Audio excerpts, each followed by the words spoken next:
So, and even if you are good at it, right? Sales is something that's scalable. It's something where you could add a new sales rep and you're going to get X or Y result. If you hire a new marketing person, you're going to get a lot of results, but it's something you don't need to keep scaling up. Whereas BDRs, you keep scaling up as you grow. Yo, what is up? This is Christian D. Evans, host of Journey with Christian D. Evans podcast. And I just want to share with you real quick, thank you. Thank you so much for listening to this podcast. It really means a lot to us, but also our community. And, if you like this, please share this with your friend, your family, a colleague, someone that you don't even like. Definitely share that with them. And then also leave a comment and a review for us. We really do appreciate that. And show our guests some love if you find that this episode really resonates with you. Secondly, also want to share with you some really awesome news. I've had the fortunate opportunity to network and have incredible guests, 8 and 9 figure entrepreneurs, CEOs, and founders on our podcast. And what we've done is we've actually been able to open up a Be Uncommon If You Can Mastermind, where we're able to open up the door for so many of you, right? Those that are 6-figure, 7-figure entrepreneurs that are scaling, that are struggling, that really want to level up their game, their business, their life, whatever it is. I'm able to open up that door for you with this Be Uncommon If You Can Mastermind. Now, we're only taking a select few of individuals. So what you'll need to do is go to christiandeevans.com/mastermind-now. And the link is actually in the description as well. Guys, that is christiandeevans.com/mastermind-now. We're only opening this up for a select few of individuals that really want to level up their game. You have a conversation with me, see if you qualify. And guys, enjoy the episode. And remember, be uncommon if you can. Cheers. So when I started my business, I started like a lot of people. I knew I wanted to do something. I wanted to help people.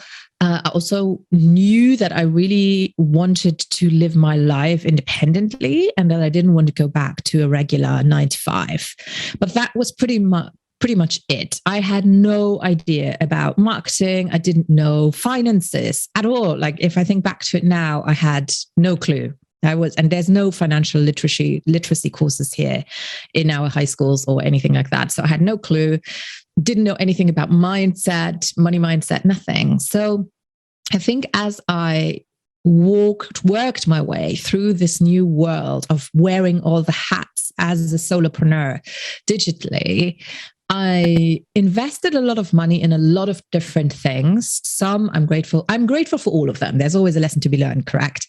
But I also saw what works, what doesn't. And I became very aware of sales pages. Let's put it that way. So I think that might explain my journey and my experiences. And it's also why I can really connect to people who are in the same boat. And just tried to network and meet as many people as I could and understand as much about the business as I could.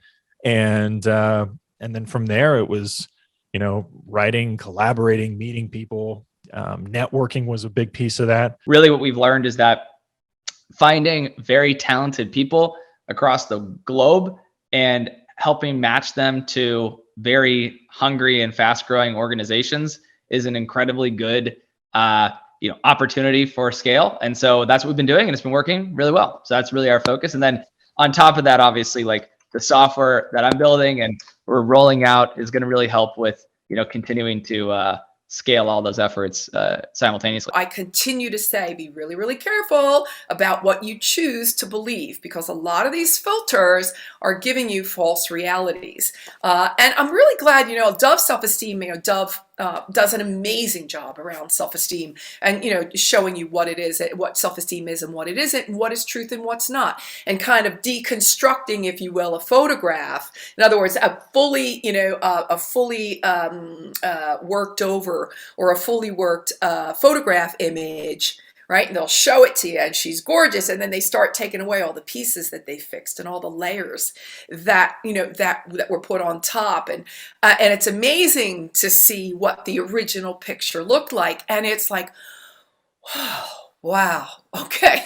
It's hard to explain, but basically I think by having multiple different job descriptions and niching down and basically segmenting each of my different workforce to their specific talents instead of making generalists, at least from an applicant perspective, you get a lot more applicants. Now, volume is key. And so, oftentimes I'll get, hundreds of different applicants for the positions. And, shortlisting, I always shortlist to 5. A lot of different organizations do it to 3. But I do find that oftentimes the last 2 will actually, get the position for some reason. And so I think having the more interviews, the better. I love it. No, but it's great. There's lots of habits which sound like to be more than habits. They sound like more like rituals. And I think that's sort of what we're all aspiring to. We get to a place where we feel like we don't even think about it anymore. It's just how we live. It's how we show up. And I know it takes a little bit of time to develop that. There's no set number, like 21 days to form a new habit. I mean, someone threw that out there. And even that's one of the things I had to challenge. When I was writing my book, I was trying to find out what is the true time it takes. That I think enabled me to think outside of the box. And finally, I ended up in cosmetic surgery for the bulk of my career. And I spent my time doing breast augmentations and liposuction and facelifts and stuff like that, injecting Botox. I mean, and even if you are good at it, right? Sales is something that's scalable. It's something where you could add a new sales rep and you're going to get X or Y results. If you hire a new marketing person, you're going to get a lot of results, but it's something you don't need to keep scaling up. Whereas BDRs, you keep scaling up as you grow. And if you want to grow faster, you then extract all of the search phrases for our clients, merge it all together into a big list and go through one by one and say, hey, is this high intent? Is this high volume? And lastly, what's the keyword difficulty? And so keyword difficulty, for those that don't know, is on a rating of 1 to 100, how difficult is it to rank? And so depending on the scale and the size of the organization, if a website has, a very high trust, then which is effectively the domain rating or domain authority, depending on what tool you use. The higher the domain authority or domain rating, the more difficult of search phrases that you can target. So effectively, in context of that, going through the full list of keywords, trying to figure out the opportunities, which are typically low keyword difficulty, high volume. That's the magic.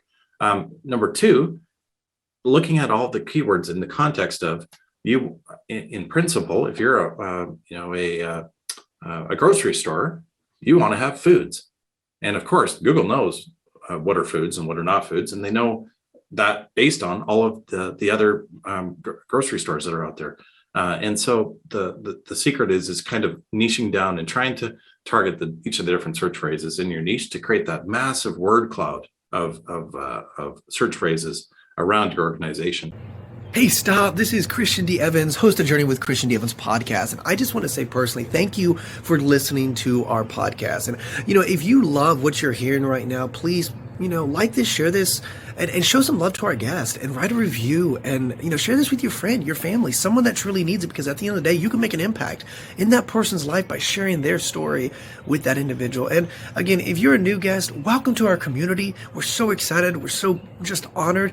And secondly, if you're a returning guest, hey, we appreciate the love. Thank you. Share this with your friend and family. And guys, remember, be uncommon if you can.